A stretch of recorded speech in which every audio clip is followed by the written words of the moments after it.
واستعينوا بالصبر والصلاة وإنها لكبيرة إلا على الخاشعين الذين يظنون أنهم ملاقو ربهم وأنهم إليه راجعون.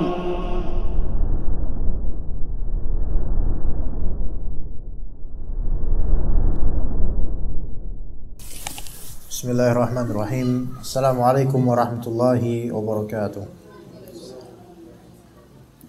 Innal hamdalillah nahmaduhu wa nasta'inuhu wa nastaghfiruh wa na'udzu billahi min shururi anfusina wa sayyiati a'malina. May yahdihillahu fala mudilla lahu wa may yudlil fala hadiya lahu.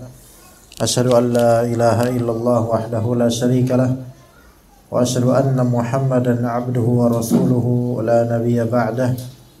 قال الله تعالى في كتابه الكريم يا أيها الذين آمنوا اتقوا الله حق تقاته ولا تموتن إلا وأنتم مسلمون يا أيها الناس اتقوا ربكم الذي خلقكم من نفس واحدة وخلق منها زوجها وبث منهما رجالا كثيرا ونساء واتقوا الله الذي تساءلون به والأرحام إن الله كان عليكم رقيبا يا أيها الذين آمنوا اتقوا الله وقولوا قولا سديدا يصلح لكم أعمالكم ويغفر لكم ذنوبكم ومن يطيع الله ورسوله فقد فاز فوزا عظيما فإن أصدق الحديث كتاب الله وخير الهدي هدي محمد صلى الله عليه وسلم وشر الأمور محدثاتها وكل محدثة بدعة wa kullu bid'atin dhalalah wa kullu dhalalatin finnar. Amma ba'd. Ada kamera kedua enggak? Yang menyorot beliau tadi lagi merangkak di sini, kayaknya seru juga itu. Kalau masuk video kayaknya bagus banget itu. Apalagi kalau live. Para ummahat sekalian dan juga para jemaah yang dirahmati oleh Allah Azza wa Jalla. Kita hidup di dunia ini tentu tujuannya agar beramal ibadah lillahi ta'ala, sehingga dengannya Allah Azza wa Jalla jadikan ia sebab terampuni dosa kita dan dipermudahnya kita menuju surganya dengan iman dan amal saleh. Karena Allah Subhanahu wa taala berulang kali dalam Al-Qur'an menyebutkan ayat-ayat yang maknanya ganjaran bagi orang-orang yang beriman dan beramal saleh. Kata Allah Azza wa Jalla, "Walladzina amanu wa 'amilus salihati lanukaffiranna 'anhum sayyi'atihim wa lanajziyannahum ahsanal ladzi kanu ya'malun." Dan orang-orang yang beriman dan beramal saleh, maka kami akan menggugurkan dosa-dosa mereka dan memasukkan mereka dan memberi ganjaran kepada mereka dengan sebaik-baik apa yang telah mereka lakukan. Memberi ganjaran terhadap sebaik-baik apa yang mereka lakukan. Dan ayat-ayat lain yang menunjukkan bahwasanya kita ini akan diberi ganjaran oleh Allah Ta'ala dengan rahmatnya dan kemudian dengan sebab amalan-amalan yang kita lakukan. Maka perkara ini sebenarnya perlu ditanamkan kepada setiap muslim dan muslimah, tua maupun muda. Yang teramat disayangkan, banyak dari kaum muslimin atau orang-orang tua muslim dan muslimah, para bapak dan ibu, banyak dari mereka memberikan mindset kepada anak-anak, biarkanlah anak-anak itu sejak usia belia atau remaja main, yaitu menghabiskan waktu tanpa faedah. Ya, biarkan anak-anak muda menghabiskan waktu tanpa faedah, toh mereka namanya juga anak muda.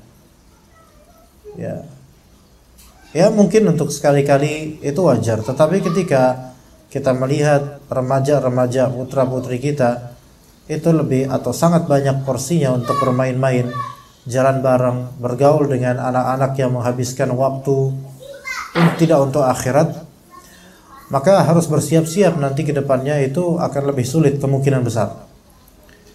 Ya. Saya pribadi berkali-kali di masa lampau beberapa dari orang bicara dengan saya dan mereka menyebutkan seolah-olah menyesal ya kenapa kok dulu nggak masuk pesantren. Ya. Dan beberapa orang tua ketika melihat beberapa ustadz yang mana anak-anak mereka seusia dengan ustadz tersebut, kemudian orang tua ini berkata, duh nyesel juga sih dulu anak-anak saya tidak dipesantrenkan kayak ustadz itu. Penyesalan, tetapi juga ya tidak boleh kita kemudian menyalahkan Allah Azza wa Jalla dan berandai-andai. Qadar Allah. Tapi itu pelajaran, ya. Hanya saja seorang tidak boleh dia memastikan bahwasannya hidayah itu pasti dengan cara dipesantrenkannya anak. Ya, betapa banyaknya anak-anak yang dipesantrenkan tapi tidak dapat hidayah. Ya, Waalaikumsalam warahmatullahi. Ya, Waalaikumsalam warahmatullahi. Panas, Pak.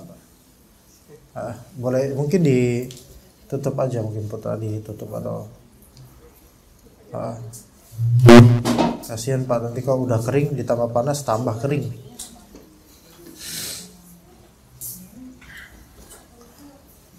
Ya, jadi hidayah itu nggak mesti dari pesantren, tetapi dari tarbiyah dan mindset yang ditanamkan oleh orang tuanya juga, ya. Ketika pemuda-pemuda ini dan orang-orang barat menginginkannya, ketika pemuda-pemuda ini dialihkan untuk menyia-nyiakan waktunya, tidak memikirkan akhiratnya, maka bagaimana mereka akan tumbuh nanti menjadi dewasa, melainkan akan menyia-nyiakan keluarganya, ya, karena tidak dibiasakan dengan mindset beramal. Lebih-lebih banyak mindset masyarakat yang namanya ibadah itu ya sholat, yang namanya amal itu sedekah, selesai. Padahal amal itu banyak, setiap detik bisa kita lakukan. Zikir pagi petang pun beramal, menghadiri majelis ilmu pun beramal, berjalan menuju masjid pun itu amal, sabar amal, tawakal amal, ikhlas amal, dan seterusnya, semua itu amal soleh. Maka hidup ini ya ummahat sekalian dan para bapak sekalian rahimani wa rahimakumullah, hidup ini untuk beramal. Hidup ini untuk beramal. Adapun sisi atau B-side berupa kenikmatan dunia, maka boleh itu di genggaman tangan, tetapi jangan sampai ada di lubuk jiwa atau hati. Ya, biarkan itu hanya di genggaman tangan jika memang Allah Ta'ala rizkikan dunia untuk kita. Tapi jangan sampai disanubarikan ke hati dunia itu. Baik, di sini kita akan membahas halaman 19, syarat-syarat diterimanya amal. Masih 18 dah? Saya tadi bilang berapa sekarang nih? 19. Benar ya? Oke. Syarat-syarat diterimanya amal. Jadi bagaimana supaya amal kita diterima? Sehingga kita perlu mengetahui syarat-syaratnya dan memenuhinya. Karena kalau tidak tahu ya kita berpotensi tidak diterima amal kita. Pertanyaan ke-13, apakah syarat-syarat agar amal perbuatan kita diterima? Jawabannya, syarat-syarat agar amal perbuatan kita diterima oleh Allah ada 3 macam, 3 syarat. 3 syarat yang kadang disimpulkan jadi 2 syarat saja, nomor 2 dan 3. Tapi ini tambahan nomor pertama. Nomor pertama, iman kepada Allah dan bertauhid. Iman kepada Allah dan bertauhid. Itu yang pertama. Yang kedua, ikhlas. Yang ketiga, sesuai dengan contoh dari Rasulullah SAW. 3 itu. Yang pertama, beriman. Iman tauhid. Yang kedua, ikhlas dalam beramal. Yang ketiga, sesuai dengan contoh Nabi SAW. Ini tolong dihafalkan ya.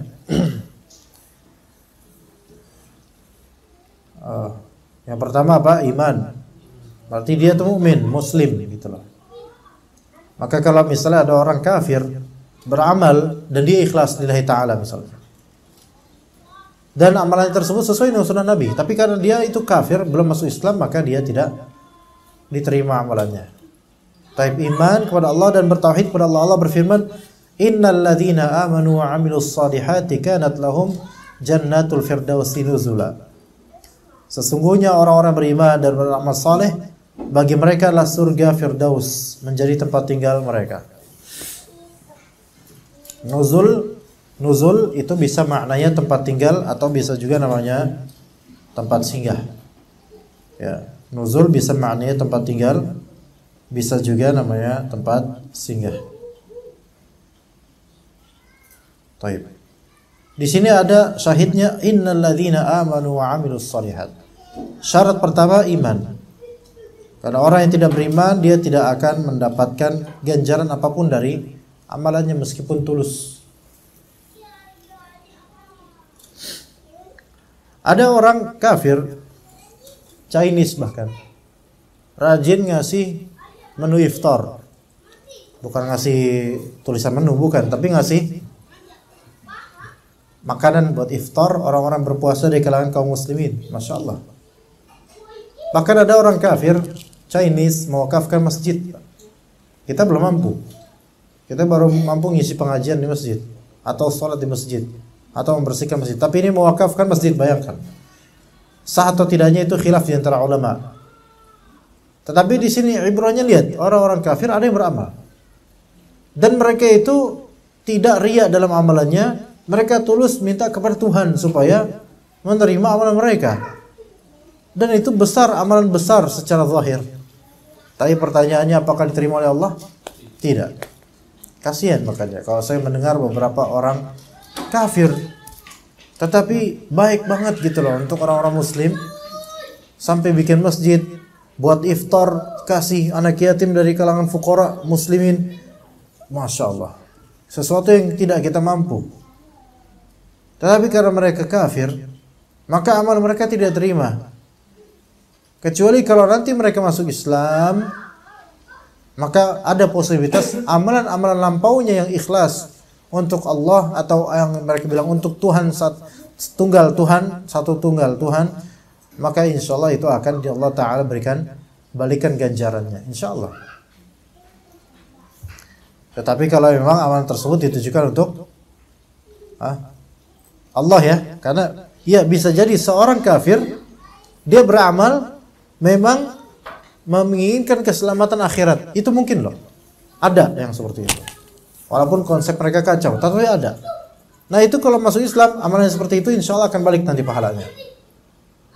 Tetapi bagi yang kafir baik, tetapi dia sebenarnya untuk meraih jabatan, untuk ini, untuk itu, maka ada. Ya. Jadi orang beriman kepada Allah Ta'ala ini syarat iman. Maka kalau misalnya dia melakukan nawaqidul Islam, pembatal-pembatal keislaman, dan dia belum bertaubat dari itu, maka dikhawatirkan walaupun nomor 2, nomor 3 dilakukan, dikhawatirkan dia tetap tidak terima karena dia telah melakukan pembatal Islam. Ya, dilakukan pembatal Islam.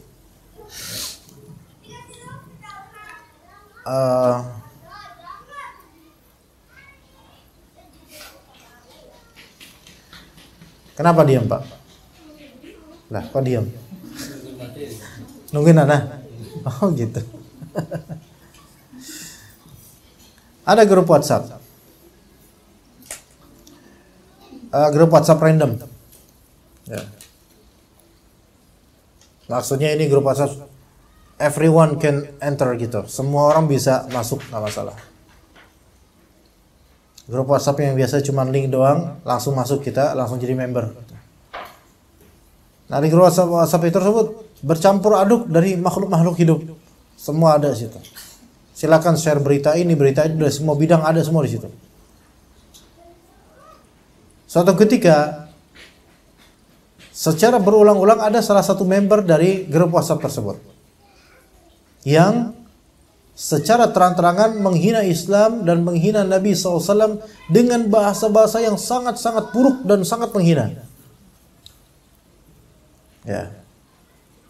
Baik, ini orang ini kafir ya? Menyebut Nabi SAW sebagai binatang tertentu misalnya dan seterusnya. Kafir nggak kira-kira? Menurut antum kafir nggak Pak? Orang kayak gini Pak? Hah? Kafir. Menghina Allah Ta'ala dan kemudian dia mengaku saya nggak beragama. Padahal nama aslinya nama Islam. Nama apa namanya? Di WhatsApp-nya tuh namanya nama orang Islam. Gimana ikhwan? Gimana Bu? Kafir tidak? Kafir. Baik. Karena dia menghina dan berulang-ulang, bukan sekali. Mungkin kalau sekali mungkin salah ketik atau apa mungkin gitu kan. Tapi enggak, ini berulang-ulang sungguh-sungguh dan memantik emosi orang-orang muslim yang ada di grup WhatsApp tersebut. Ya. DKM Blok M Square sebentar ya. Ada enggak apa-apa ya.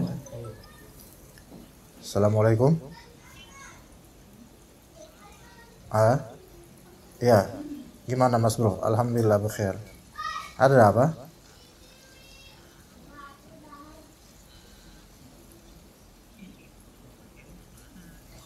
Lah iya ana yang antum hubungi waktu itu.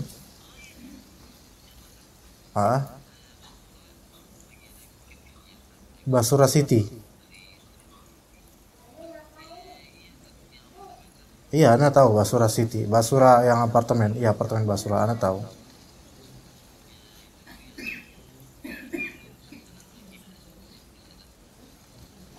Rutin.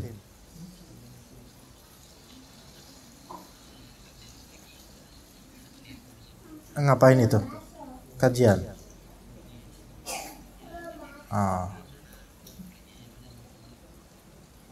Itu Mas Raka kan di sana, antum tahu Mas Raka di sana. Raka yang Trans TV. Antum telepon ana nanti ya, ana soalnya lagi cerita-cerita nih sama orang-orang. lagi kajian. Nanti ya insyaallah ya. Antum bukannya di Blok M Square antum. Oh, udah nggak seperti dulu. Oh ya khair. Ya udah. Nanti ngobrol aja nanti insyaallah ya. Ya, sadar. Ya, afwan. Ya, assalamualaikum warahmatullahi. Ya, afwan. Tadi sampai mana? Grup WhatsApp ya. Maka ini kan zahirnya orang ini kufur pada Allah Azza wa Jalla ya. Dan terpantiklah emosi orang-orang yang orang-orang muslim di grup tersebut. Mulai mereka mencela satu persatu, dicela dan dibalas oleh orang itu dengan pembalasan. Wah, masya Allah orang itu. Ada salah satu teman anak, beliau Intel, Indomie Taylor ya. Beliau Intel, akhirnya beliau pun melacak nomor tersebut dengan alat yang beliau punya. Ada Intel tuh punya alat. Antum tuh bisa disadap. Antum nulis ini ketahuan bisa. Iya, si Bagus nulis ini Bagus sama Dimas. Dimas lagi WhatsAppin siapa nih? Bisa tahu nih. Ya. Ada alatnya. Ini Intel dari pemerintahan. Teman ada. Teman pun kemudian menegur. Ikhwan kita tapi kerja di Intel. Akhirnya teman menegur dan menasihati orang tersebut dengan nasihat yang keras. Bertakwalah kepada Allah ini. Ya, dia nasihatin dan keras karena emang udah sangat buruk itu perangai orang itu menghina Islam padahal dia namanya nama Islam.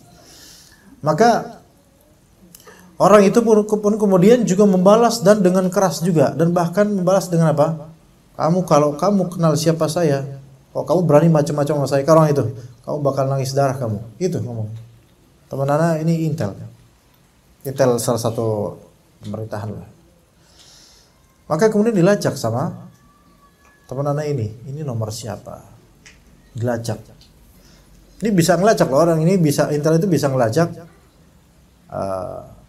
Antum nge-save dia nomor dia apa beragam. Bisa semua anggota grup di situ itu bisa dilacak oleh Intel ini HP mereka.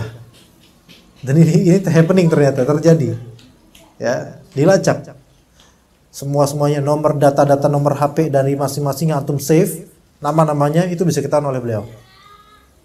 Dan biodata dan isi dari ini bisa ketahuan. Tapi karena ini intelijen negara ya, nggak sembarang orang maksudnya.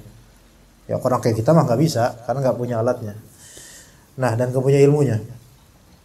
Maka kemudian dilacak nomor ini, ternyata ini nomor pokoknya jabatannya sangat tinggi lah. Ada punya jabatan tinggi, ya, jabatan tinggi. Tapi dia di daerah Jawa Timur. Jabatan tinggi salah satu pemerintahan. Salah satu bagian dari pemerintahan lah gitu. Dan dia bilang, pantes berani ngancam saya dia karena jabatan dia lebih tinggi daripada saya. Dan ternyata ya si penista agama yang jabatan lebih tinggi ini itu juga pakai alat juga yang mendeteksi ini siapa nih kok berani-berani nasihatin saya. Paham nggak kamu? Hah? Jadi kayak misalnya nih, kita punya grup WhatsApp, nggak ada yang saling kenal sama sekali. Di grup itu ada menghina Islam, menghina Allah, menghina Rasulullah. Pak Joko marah. Ya, Pak Joko marah. Ya, karena punya giroh keislaman, Pak Joko marah, nasihatin Japri. Bertakwalah kamu siapa kamu? Bisa kafir kamu kayak gini. Ana balas ke antum, Pak Joko. Ana tahu siapa antum. Kalau antum macam-macam nasihatin ana, antum bisa nangis darah. Nah kan antum bingung kan kayak gitu. Kenapa gini? Akhirnya antum melacak siapa ana dengan alat yang antum punya. Ternyata ana ini punya pejabat tinggi. Ana adalah seorang pejabat tinggi. Jadi antum bisa ngelacak handphone ana. Dan sebelumnya ana udah ngelacak handphone antum. Makanya ana bilang, antum tuh masih kecil. Intel kecil. Kalau macam-macam antum kayak gitu mana? Ana bikin antum nangis darah gitu. Paham di sini maksudnya? Kemudian kata teman ana itu yang seorang intel, maka setelah itu ana diancam kayak gitu dan ana tahu ternyata dia jabatan tinggi, ana pun diam. Enggak menjawab lagi karena bisa terjadi kayak antum tahu. Ya. Tahulah, ya. Nah. Jadi seperti itu permainannya. Nah, kata teman anak, spekulasinya beliau itu biasa terjadi kadang-kadang sama orang yang pengen naik jabatan. Cari perhatian naik jabatan dengan cara memalsukan diri menjadi penista agama, padahal agama Islam, tapi memalsukan diri di media sosial, entah Facebook, entah YouTube, entah memalsukan diri, identitasnya palsu di situ, kemudian menistakan agama biar orang-orang emosi, marah. Terutama di grup WhatsApp kan bisa nih orang banyak yang marah nanti. Ada yang marah di grup, ada yang marah japri gitu kan. Ya otomatis begitulah. Ya, kalau misalnya Anda masuk ke grup WhatsApp keluarga nih, misalnya. Keluarga apa namanya di sini? Ini keluarga besar ya, keluarga ini. Udah anak orang baru, kemudian anak menghina pula nenek moyangnya misalnya. Pasti pada marah di grup dan ada yang japri anak. Antum siapa antum gitu kan? Reaksi gitu loh. Jadi sengaja pejabat ini memancing adanya reaksi-reaksi yang besar gitu loh. Reaksi-reaksi yang keras. Dari situ nanti kan ada reaksi-reaksi misalnya gua bunuh lo, dan reaksi-reaksi yang merupakan ancaman-ancaman. Termasuk reaksi-reaksi japri yang kemudian ancaman-ancaman pembunuhan. Siapa lo? Mana lo? Orang mana lo? Gitu kan? Nah, dengan itu dia akan mengambil sampel-sampel itu dan melacak orang ini dan bisa menjadikannya sebagai ini orang nih karena reaktif, emosional, cocok buat jadi teroris. Atau cocok kita alurkan supaya dia itu sebagai teroris. Karena emosinya tingkat tinggi. Paham gak sampai sini? Gitu. Nah, itu memang tujuannya apa? Supaya nanti ketika bisa nangkep, kan ada tuh, dia telah nangkep ini, naik jabatannya, ya kan? Seperti itu. Nah, oke. Jika itu terjadi, misalnya itu yang terjadi, pertanyaan Ana, apakah orang ini kalau nanti beriman atau kalau nanti dia beramal soleh, misal nanti Ramadan dia puasa, diterima nggak puasanya? Diterima nggak? Insya Allah nggak. Pak Joko, diterima nggak? Nggak. Bagus. Siapa? Bagus apa Dimas? Dimas, diterima nggak? Nggak. Putra? Ya, para bapak, para pria telah sepakat diterima. Ibu diterima nggak kira-kira? Puasa dia? Tidak. Kenapa tidak diterima? Karena Dia sebenarnya mengolok-olok agama itu bukan tujuan, sebenarnya bukan ingin mengolok agama, enggak. Tapi tujuannya untuk memancing supaya siapa yang teroris, siapa yang ekstrim. Ayo. Hah? Gimana, Bu? Demi jabatan dunia, benar. Tetap aja ini berarti dia berani mengolok agamanya demi kemaslahatan dunia dia, tetap dia kafir dengan Allah Azza wa Jalla. Dan dia murtad dengan itu. Kalau nanti dia puasa Ramadan, walaupun dia ikhlas, selama dia belum mencabut kalimat-kalimat itu dan selama dia belum bertaubat dari kekufurannya itu, dia nggak diterima semua amalannya.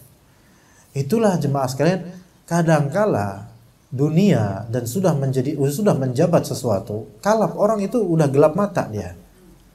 Sebagaimana yang terjadi di belakangnya sampai sebulan kasus nggak kelar-kelar, bahkan makin lama makin kelihatan kan aib-aibnya. Iya, saya nggak perlu cerita lah, ibu-ibu tahu semua, bahkan mungkin lebih update daripada saya. Jadi iman itu sebagai muslim itu merupakan syarat. Ada beberapa orang yang kafir, teman-teman kita, tetangga kita, pas bulan Ramadan puasa mereka, ada. Bahkan sampai ada yang buka bareng sama orang muslim loh. Dia tanya, kamu puasa? Iya, lah kamu emang udah muslim? Belum sih, tapi saya pengen ikut, kayak seru. Siapa tahu lah dosa saya diampuni gara-gara puasa gini. Kata orang kafir ini, kita dalam hati ketawa tapi kesian juga gitu loh. Ya, diterima nggak? Nggak diterima. Makanya syaratnya jadi muslim dulu, gitu loh. Jangan jadi kafir. Kemudian kata Nabi SAW, Nabi bersabda, "Qul amantu billahi tsumma istaqim." Katakanlah aku beriman kepada Allah, kemudian istiqamahlah, tetap teguh di jalan yang lurus. Katakanlah, saya beriman kepada Allah, ayo istiqamah habis itu. Yang kedua, syarat kedua apa? Ikhlas. Syarat kedua ikhlas, yaitu beramal karena Allah. Beramalnya karena Allah, bukan karena ingin dilihat orang sebagai pamer atau didengar. Allah Ta'ala berfirman, "Fad'ullaha mukhlishina lahuddin." Maka beribadahlah kepada Allah dengan memurnikan ketaatan kepada Allah, kepadanya. Pemurnian dan keikhlasan itu, ikhlas dalam beramal karena Allah, itu ada beberapa gambaran. Ya, ikhlas dalam beramal karena Allah ada beberapa gambaran yang perlu diketahui. Ya. Ikhlas karena Allah ada beberapa gambaran. Satu, mengharapkan wajah Allah di hari akhir. Itu ikhlas berarti. Dia beramal karena mengharapkan wajah Allah. Innama nut'imukum liwajhillahi la nuridu minkum jazaa'an wala syukura. Sesungguhnya kami memberi kalian makan karena wajah Allah. Maka ini ikhlas. Gambaran kedua dari keikhlasan, yaitu mencari ridha Allah. Mencari ridha Allah itu merupakan bentuk keikhlasan. Jadi mempertimbangkan lebih berat ke ridha Allah, mengharap ridha Allah dibandingkan ridha makhluk. Mengharap ridha Allah dibandingkan ridha makhluk, kecuali kalau memang ridha Allah bergantung pada ridha makhluk itu. Kalau ridha Allah bergantung pada ridha makhluk itu, berkaitan dengan ridha makhluk itu, maka kita mencari ridha makhluk tersebut itu juga termasuk keikhlasan. Saya ulangi. Pada asalnya seluruh amalan, pada asalnya kita harus mencari ridha Allah, bukan ridha makhluk. Ya, kecuali jika ridha makhluk tersebut berkaitan dengan ridha Allah Azza wa Jalla. Artinya kalau kita mencari ridha makhluk tersebut, maka Allah akan ridha. Kalau kita membuat makhluk tersebut murka, maka Allah akan murka. Contohnya siapa? Kedua orang tua kandung. Maka kata Nabi SAW, ridha Rabbi fi ridhal walidain wa sakhatuhu fi sakhatil walidain. Ridhonya Allah Ta'ala berikatan dengan ridha kedua orang tua kita. Benar nggak? Tadi saya benar nggak? Benar kan? Ridhonya Allah pada ridhonya kedua orang tua, dan kemurkaan Allah pada kemurkaan orang tua, kedua orang tua, bapak dan ibu kandung. Taib, kemudian siapa lagi? Ridhonya Rasulullah sallallahu alaihi wasallam ketika beliau masih hidup. Kalau kita membuatnya ridho beliau, maka Allah Ta'ala akan ridho kepada kita. Tapi Rasulullah telah wafat, maka kita tidak mencari ridho Rasulullah SAW karena ya beliau tidak hadir di kita sekarang. Ya. Taib.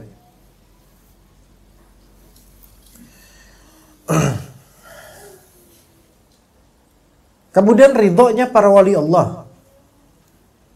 Ya, karena Allah Ta'ala tidak menginginkan para wali Allah Ta'ala disakiti oleh makhluk, oleh manusia. Allah tidak akan ridho kalau misalnya para walinya disakiti oleh manusia. Tapi wali yang dimaksud adalah orang-orang yang bertakwa. Berarti ridhonya orang-orang yang bertakwa. Yang bertakwa itu ya yang antum niat bertakwa. Bukan yang sebatas pakai baju takwa. Alhamdulillah sekarang anak nggak pakai baju takwa. Ya, anak pakai baju batik. Ya. Bertakwa. Tetapi itu pun orang yang bertakwa dan kita bukan dalam rangka mencari ridhonya secara zat, tapi jangan sampai kita mengecewakannya atau mengkhianatinya atau membuatnya marah karena kelakuan buruk kita. Maka kalau misalnya ada orang bertakwa ridho kepada kita, orang bertauhid ridho kepada kita, maka bisa menjadi bekal supaya Allah Ta'ala juga ridho sama kita. Apalagi orang bertakwa tersebut bertauhid dan saleh. Makanya dianjurkan salat jenazah minimal 40 orang bertauhid mensolatinya, itu insya Allah akan mendapatkan kebaikan di hari akhir nanti, ya. Begitu. Baik. Jadi yang pertama gambar ikhlas mencari wajah Allah. Yang kedua di antara gambar ikhlas mencari ridha Allah. Di antara gambaran ikhlas apa dalam beramal? Yang ketiga. Enggak, itu cabang dari mencari ridha Allah juga itu. Enggak, itu bukan nomor 3 itu. Salah catat Pak ya. Bukan, itu masuk ke dalam nomor 2 tadi Pak. Yang ketiga, belum mana sebut? Belum. Emang antum mikirin apa? Ya udah pikirin aja ya, sebut ya, sok. Iya tadi siapa yang jawab? Ibu-ibu. Surga. Iya, siapa tadi?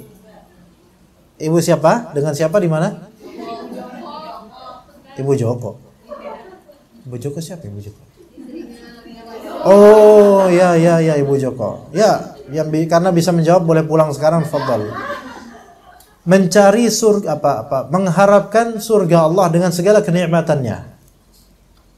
Mengharapkan surga Allah, atau bahasa lain mengharapkan pahala dari Allah, itu termasuk ikhlas. Oke? Mengharapkan ganjaran, mengharapkan pahala, mengharapkan surga Allah dengan berbagai kontennya, itu semua termasuk apa? Ikhlas. Oke, itu pahami baik-baik ya jemaah sekalian, karena ada beberapa orang yang berpemahaman bahwasanya kalau antum beramal mengharapkan surga, maka antum belum ikhlas. Ada yang ngomong gitu. Karena antum tuh ngarepin materi dari Allah. Antum tuh tidak mengharapkan ridha Allah. Antum tuh mengharapkan apa? Ganjaran buat diri antum. Egois antum. Antum pengennya ganjaran, bukan mencari ridha Allah. Hah? Benar gak kata orang seperti ini? Kemudian ada juga lagu, jika surga dan neraka tak pernah ada. Sok. Ayo terusin, sok. Ayo yang masa-masa mudanya agak bandel dikit, ayo. Masihkah kau sujud padanya? Ayo. Ini tuh pertanyaan filsafat, retorika aja. Dengan maksud bahwa kamu kalau sujud itu jangan ngarepin surga. Harus ikhlas, jangan ngarepin surga. Ini biasanya pertanyaan filsafat atau pertanyaan orang-orang sufi. Orang-orang sufi. Harus ikhlas, cari ridha Allah. Nggak boleh kita nyari surga dengan amalan kita. Karena itu berarti mencari selain Allah, karena surga itu bukan Allah, gitu kan? Maka kita jawab, ini adalah kalimat yang salah. Ini salah. Orang yang mencari surga dengan beramal, ikhlas tidak? Ikhlas. Dengan segala kontennya, Bu ya. Dengan segala konten dalam surga. Ya. Contoh.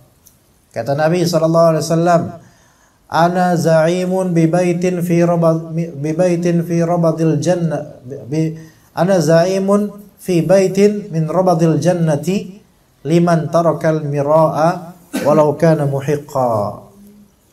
Aku akan menjadi za'im. Za'im itu penjamin akan suatu istana di tepian surga bagi orang yang meninggalkan debat kusir walaupun dia benar. Suatu ketika kita debat kusir sama saudara atau teman, memperdebatkan sesuatu sampai marah-marahan, tapi kemudian kita langsung diam karena ingat hadis ini. Ya Allah, saya diam karena saya pengen dapat rumah di surga. Pertanyaannya, ikhlas gak ini? Ayo, pengen rumah, kaflingan rumah tuh di surga. Ikhlas atau tidak orang ini dalam meninggalkan perdebatan? Ikhlas. Ahsan, bagus. Bagus sekali. Ada seorang ummahat, dia rajin melakukan sholat sunnah rawatib. Sholat sunnah rawatib yang jumlahnya berapa? 12 per hari. Ya, dia pengen itu. Karena dia mendengar hadis ganjarannya kalau misal sholat itu dapat satu rumah di surga. Akhirnya dia sholat sunnah itu dengan harapan agar Allah memberikan dia nanti rumah di surga. Pertanyaannya, ini ikhlas apa enggak nih orang? Mati. Ikhlas. Lah terus orang-orang sufi atau orang filsafat bilang, lah antum enggak ikhlas karena antum itu meminta atau mengharapkan materi dari Allah, mengharapkan imbalan dari Allah. Antum tidak mengharapkan Allahnya. Repot enggak kira-kira kayak gini? Repot, orang jadi ya, bisa jadi orang pakai logika, iya juga ya, benar juga ya, berarti selama ini gue nggak ikhlas ya, gitu mikirnya. Ya, gimana ya? Nah, jawabannya gimana? Banyak jawabannya. Pertama, Allah dan Rasulnya dalam Al-Quran dan Sunnah itu berpuluh-puluh kali menjanjikan surga, surga, surga, surga, surga. Lah, kalau misalnya kita itu kepincut dengan surga padahal Allah janjikan, masa dibilang gak ikhlas? Kan Allah Ta'ala itu menggambarkan surga dan menjanjikan surga kan supaya kita kepincut gitu loh. Itu pertama secara logika ya. Secara dalil, kata Rasulullah SAW, فَإِذَا سَأَلْتَ فَاسْأَلِلَّهَ الْفِرْدَوْسَ. Kama qala Nabi SAW. Kalau misalnya kamu minta, maka mintalah pada Allah Ta'ala surga Firdaus. Rasulullah nyuruh loh kita meminta surga Firdaus. Jelas banget kan?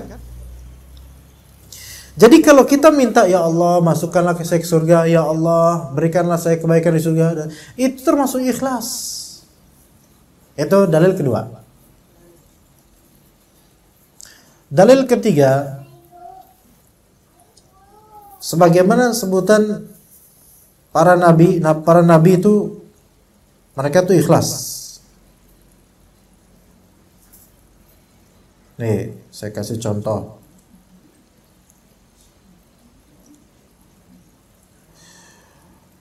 Dalam kisah Nabi Nuh alaihissalam dan lainnya, lihat di surat Hud tuh banyak. Wa ya qaumi, ayat Hud ayat 29. Wa ya qaumi la as'alukum alaihi mala. Wahai kaumku, saya ini berdakwah enggak minta harta dari kalian. In ajriya illa 'ala Allah. Sesungguhnya ajar. Apa ajar itu? Imbalanku hanyalah illa 'ala Allah, hanyalah dari Allah. Berarti Nabi Nuh dan nabi-nabi lainnya dalam berdakwah dia mengharapkan imbalan enggak dari Allah? Kira-kira imbalannya apa dari Allah? Surga. Ayo. Berarti beliau kan mengharapkan dapat surga. Lah boleh. Malah justru itu salah satu tanda keikhlasan seseorang. Ya. Misalnya Anda pernah dibantu sama orang, misalnya lagi jalan motor mogok karena bensin habis.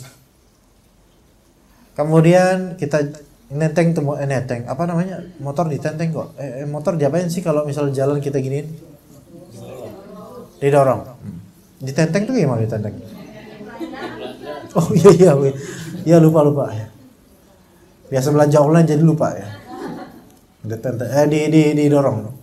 Ada orang iba, padahal dia orang biasa, bukan orang yang soleh, bukan orang biasa. Ayo bang, saya stut nih bang. Akhirnya disut pakai kaki kirinya, knalpotnya atau bagian penyangga kaki itu. Kita dibantu kan? Masya Allah. Sampailah ke pom bensin. Misal kita kasih duit. Ini 50.000 nih, makasih ya. Enggak bang. Beneran ini dari saya beneran. Jangan bang. Kata dia apa? Biar Allah aja nanti balas saya di surga. Orang ini ikhlas nggak? Nggak mungkin kan? Antum udah ditolong kayak gitu, antum kasih, dia nolak, udah di surga aja insya Allah. Terus antum bilang, nyari surga ya? Nggak ikhlas berarti dari tadi nyetut saya. Kan nggak mungkin ngomong kayak gitu. Iya kan? Udah dibantu kayak gitu lagi kan? Nggak mungkin ngomong kayak gitu kan kita. Nggak ikhlas berarti gitu kan? Nyari surga. Kalau emang bantu saya nyari ridho Allah dong. Kan nggak gitu juga kan? Ya, jadi nyari surga, imbalan di akhirat itu termasuk ikhlas. Ya, termasuk ikhlas. Itu yang ketiga ya. Yang keempat, sok kata apa lagi ya? Yang keempat termasuk ikhlas. Yang banyak yang sebagian orang tuh bilang tidak ikhlas. Yang keempat, sok siapa? Ayo, siapa yang bisa jawab? Ya, masih ada waktu sampai maghrib untuk menjawab. Ayo. Bismillah.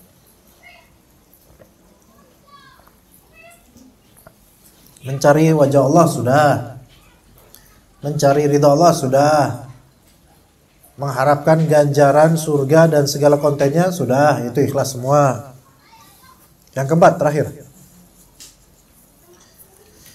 Beramal, tapi yang keempat, dengan tujuan yang keempat, itu termasuk ikhlas. Ayo Dimas, ayo. Terbebas dari neraka, dihalangi, dibebaskan, selamat dari api neraka. Ini termasuk ikhlas.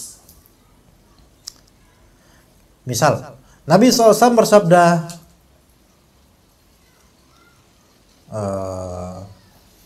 kata Nabi SAW, ittaqin nar walau bisyiqqi tamrah. Peliharalah dirimu dari api neraka walaupun dengan sepotong kurma, sepotek. Bukan satu biji kurma loh.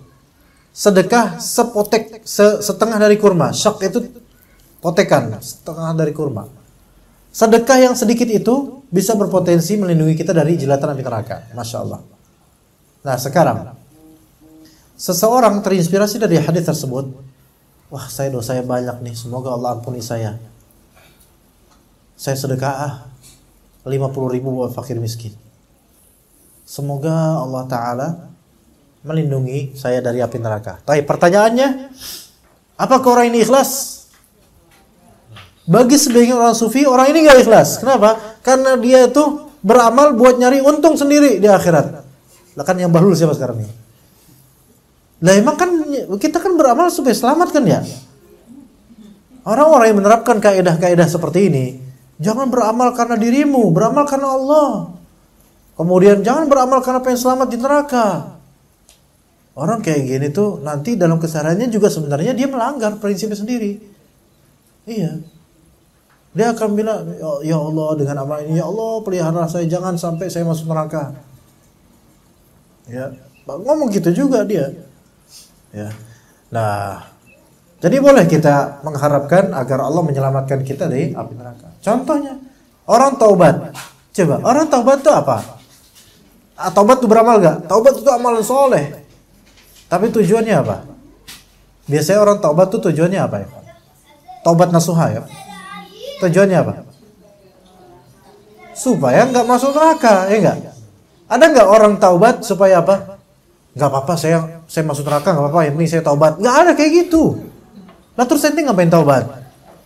Ya karena saya pengen mencari ridha Allah. Nah di antara konsekuensi lazim dari ridha Allah adalah dimasukkan surga dan dijauhkan dari neraka. Itu. Nggak konsepnya nggak sekacau ini. Saya tuh cari ridha Allah, tapi kalau Allah Ta'ala masukin saya ke neraka asal Allah ridho, nggak apa-apa dah. Ini BAHLUL. Ya. Karena Allah Ta'ala kalau ridho pada seseorang, tidak akan Allah Ta'ala tempatkan orang ini di tempat yang tidak pantas. Ya. Kalau Allah murka pada seseorang dan Allah tidak ampuni, tidak akan orang ini ditempatkan di tempat yang untuk Allah ridhoi, enggak, disebabkan neraka. Jadi begitu. Jadi 4 hal tadi tolong dihafalkan. Kalau kita mencari wajah Allah itu kan, mencari wajah Allah itu kan berarti apa? Wajah Allah kapan bisa dilihat kaum muslimin? Ketika udah masuk surga otomatis kan? Ya kan ujung-ujungnya masuk surga dulu. Dan orang kalau masuk surga nggak mungkin kan pas lagi masuk surga sekaligus masuk neraka juga dalam waktu yang sama. Nggak mungkin. Walaupun ada orang yang masuk surga tadinya masuk neraka kemudian ke surga, ada. Tapi ketika di surga udah nggak mungkin lagi ke neraka. Tuh, mencari wajah Allah, mencari ridha Allah. Kemudian supaya dapat ganjaran di sisi Allah berupa pahala atau surga atau konten-konten yang ada di surga yang dijanjikan oleh Allah dan Rasulnya, itu boleh. Kemudian yang keempat apa? Selamat dari api neraka. Bagaimana kalau selain itu? Nah, kalau selain itu niatan selain karena Allah, tidak disebut ikhlas. Tinggal dilihat niatan selain itu, tinggal dilihat seberapa kadarnya sehingga berpengaruh atau tidak terhadap niatan asalnya. Ya. Begitu. Misal ibu-ibu, bapak-bapak umroh, ya. Niatannya apa umroh? Ya beda-beda. Tapi insya Allah mudah-mudahan karena Allah. Udah daftar. Dah. Niatannya apa umroh? Niatannya enggak, selain umroh niatannya apa umroh tuh? Kalau ke Saudi, ngapain coba? Enggak, selain ibadah, yang selain ibadah. Selain haji, selain ibadah. Jalan-jalan. Keduniaan. Niatannya apa? Pengen foto-foto. Niatannya apa? Pengen supaya Instagram bisa terpenuhi lah gitu. Niatannya apa? Supaya adalah prestisnya gitu kan, kita umroh gitu loh, gitu kan. Padahal umroh paket ekonomis dia pakainya gitu. Niatannya apa? Saya pengen belanja grosiran di Saudi langsung biar nanti di Jakarta atau di Indonesia bisa saya jual. Nah, misalnya ya. Niatannya apa? Niatannya supaya nanti saya bisa ngumpulin pasir-pasir Mekah biar saya masukin ke sawah saya biar berkah. Ya. Nah, ini kan semua niatan dunia.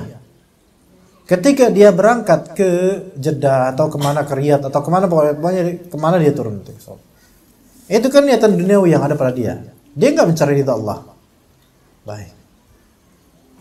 Dominannya itu. Oke, dia dapat apa? Nggak dapat pahala dalam perjalanan, nggak dapat pahala. Tapi wajib atas dia kan ketika kita nanti pas mau umrohnya kan, umroh itu kan dimulai ketika kita memakai pakaian ihram sebelum melewati miqat. Itu gitu ya. Jadi ketika kita naik pesawat dari Cengkareng menuju ke Saudi itu belum proses umroh, belum. Iyalah, kalau itu proses umroh ya pakai pakaian ihram lah. Kan pakai pakaian seragam travel ketika itu, ya kan? Nah, pas ketika miqat, kemarin miqatnya di mana Pak coba? Dzulqa'dah udah lewat, sekarang Muharram Pak. Ya, sebelum itu kita waktu ngumpul-ngumpul pakai pakaian ihram, mulai dari situ niat yang benar tuh. Kan umrah sebentar doang kan? Enggak lama sebenarnya. Antar sampai di Masjidil Haram, dah tawaf, sa'i, tahallul, selesai. Nah, mulai setelah itu niatan bebas karena bukan umrah lagi gitu loh. Ya. Tetapi ketika umrah, ketika pakai pakaian ihram, niatnya pengen selfie, ya supaya bisa ada konten lah, ada konten gitu kan, ada konten YouTube lah. Akhirnya umrah sambil bawa tongsis 7 putaran itu direkam dia. Allahu Akbar, Allahu Akbar. Kata salah bro, ini kan takbiran, bukan itu. Emang dikira Idul Adha. Ya, iya konten. Di depan Ka'bah nih bro, depan Ka'bah bro, kapan lagi bro, gitu kan? Mau masih hidup, ya, gitu kan? Nah, kalau memang niatannya supaya pamer pada orang, ini kan niatan duniawi. Nah, di sini lihat, niatan duniawi dia dengan niatan lillahi ta'ala seberapa. Kalau misalnya niatan duniawi itu sedikit ya, ada sedikit ya, maka mudah-mudahan tidak mempengaruhi, mudah-mudahan tidak membatalkan amal. Tapi kalau niatnya 50-50, wah ini mengkhawatirkan. Tapi kalau niatnya lebih dominan duniawi sampai lupa berdoa, lupa sama Allah, maka ini dikhawatirkan enggak ada pahalanya sama sekali, bahkan dosa. Ya itu ya. Fad'ullaha mukhlishina lahuddin. Kemudian yang ketiga, syarat yang ketiga sesuai dengan sunnah Rasul. Dengan yang dicontohkan oleh Rasulullah SAW. Kata Allah Azza wa Jalla, "Wa ma ataakumur rasulu fakhudhuhu wa ma nahakum anhu fantahu." Apa yang diberikan oleh Rasul kepadamu dari syariat, dari ajaran, maka terimalah dia, datangkanlah ia. Dan apa yang dilarangnya bagimu, maka tinggalkanlah. Ini menunjukkan bahwasanya ajaran Rasulullah SAW itu harus lebih kita ikuti dibandingkan tata cara lainnya yang bukan sesuai sunnah. Kemudian Nabi SAW juga bersabda, "Man amila amalan laisa alaihi amruna fahuwa rad." Barang siapa melakukan amalan yang tidak termasuk dalam urusan agama kami, maka amalan tersebut tertolak. Jadi jangan berbuat bid'ah. Nah, yang pertama tadi apa? Iman, lawannya apa? Kufur. Jadi kalau orang kafir nggak diterima amalannya. Yang kedua ikhlas, lawannya apa? Syirik. Maka kalau berbuat syirik dalam beramal tidak diterima amalannya. Yang ketiga apa? Yang ketiga sesuai dengan sunnah Nabi SAW. Maka lawannya apa? Lawannya bid'ah. Maka kalau berbuat amal dan amal tersebut bid'ah, tidak diterima oleh Allah. Jadi syarat diterimanya amalan iman, ikhlas, sunnah. Gitu. Sesuai sunnah. Lawannya pembubar amalan adalah kekufuran, kesyirikan, dan bid'ah. Gitu, ya gitu. Jangkarnya begitu. Tertibnya begitu. Jadi enak kita dalam mengetahui, ya. Taib, apakah ada pertanyaan, wahai bapak-bapak? Ada. Dijawab apa enggak kira-kira enaknya? Ya, terserah Ustaz aja. Sebutin aja pertanyaannya biar di PHP-in. Saya enggak jawab kok, ya.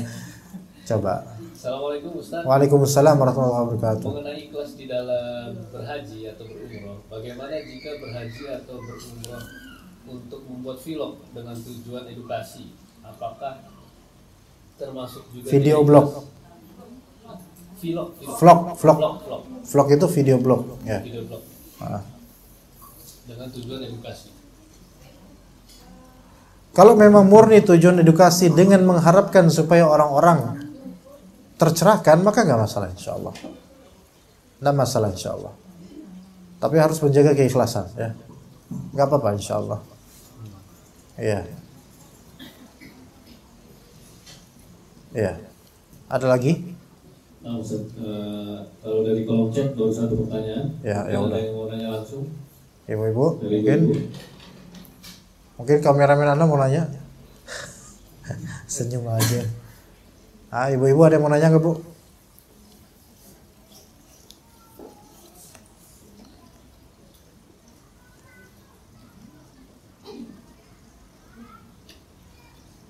Tidak ada ya, berarti jelas semua insyaallah ya. Ya Bu ya. Contoh apa? Oh, yang penting baik. Ya. Ya kalau yang ngomong Robin Hood nggak apa-apa lah, ya. Atau si pitung nggak apa-apa ngomong kayak gitu. Yang penting niatnya baik. Mau ngerampok kayak mau apa, yang penting niatnya kan baik. Betapa banyaknya niatan itu baik, dianggap baik oleh masyarakat, padahal caranya salah. Karena masyarakat ini itu karena kurang berilmu gitu loh. Ya, mereka maunya pragmatis. Ya. Yang penting baiklah, udah gitu. Betapa banyaknya niatan baik itu tidak sampai kepada Allah Azza wa Jalla karena dengan tata cara yang tidak benar. Betapa banyaknya nasihat yang maksudnya baik tetapi tidak sampai ke hati makhluk. Kenapa? Karena tata caranya terlalu kasar atau buruk, ya. Maka niat baik saja tidak cukup, melainkan mekanisme itu harus benar. Agama Islam ini agama yang perfeksionis dalam masalah ibadah, yang mensyaratkan harus dalam keadaan berislam, harus ikhlas dan harus sesuai dengan tata cara Rasulullah SAW. Jadi syarat batin ikhlas, syarat zahir sesuai sunnah Rasul SAW. Kalau misalnya yang penting niatnya baik, maka Robin Hood itu bisa dapat pahala banyak. Dan si pitung orang Betawi, si Jampang, si buta dari gua hantu sampai Wiro Sableng itu semua dapat pahala banyak. Karena niatan mereka tuh baik. Mereka pembela kebenaran, pembasmi kejahatan. Ya, inilah dia Wiro Sableng, ya kan? Ya kalau misalnya seperti itu dapat pahala baik. Tapi coba kita lihat apakah mereka caranya benar? Enggak. Ya kalau benar ada itu orang kayak gitu ya, itu kan novel doang. Iya, jadi cara yang baik, niat yang baik itu belum cukup, melainkan harus dengan cara yang baik. Iya. Bahkan bukan dalam masalah ibadah saja. Dalam masalah bikin proposal pun, ya, niatan kita baik, proposal ini untuk pembangunan masjid. Tapi kita itu pakai dengan bahasa yang agak prokem gitu loh. Ya, kan proposal kan ada ini apa? Surat, keterangan dengan ini dengan itu gitu kan. Apa letaknya di mana lokasinya? Begini bre, saya mau membangun masjid begini bre. Udah gitu mintanya ke donatur. Yang donatur ini sudah tinggi pangkatnya, jabatannya. Ini apa ini begini bre? Ya dijawab dia, udah nggak apa-apa lah, yang penting kan niatnya baik. Nggak bisa, niat baik bener pengen bikin masjid. Caranya yang sopan dong kalau mau minta kan gitu. Ya kan? Benar nggak Pak? Iya. Pak Joko,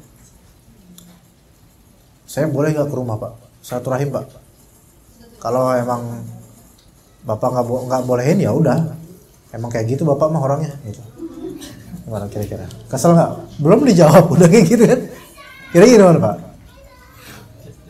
Kadang-kadang kita ini ya begitu. Kadang-kadang pengennya bersahabat, tetapi cara itu nggak nyenengin gitu loh, so asik gitu loh. Lu siapa? So asik banget ngomong kayak gitu sama gue gitu kan? Makanya niat yang baik itu belum cukup. Kadang-kadang atau hampir selalu harus dengan cara yang sesuai. Itu dalam masalah sosial aja kayak gitu. Apalagi dalam masalah agama yang nanti pertimbangannya dosa atau pahala. Nah gitu. Ya, jadi nggak cukup niatan yang baik. Ya begitu. Wallahu a'lam. Sepertinya saya dengar suara-suara piring dari tadi. Mungkin kita harus selesai karena takutnya piringnya makin keras berbunyi, jadi nggak enak. Ya kita cukup sampai sini Pak ya. Oke, terima kasih Bapak-bapak dan Ibu-ibu, semua keluarga besar yang dirahmati oleh Allah Azza wa Jalla. Semoga persahabatan dan silaturahimnya terus terjalin, langgeng dan menjadi ladang pahala di sisi Allah Azza wa Jalla. Sallallahu ala nabiyina Muhammad wa ala alihi wa sahbihi ajma'in. Subhanakallahumma wa bihamdika asyhadu an la ilaha illa anta astaghfiruka wa atubu ilaik. Wassalamualaikum warahmatullahi wabarakatuh.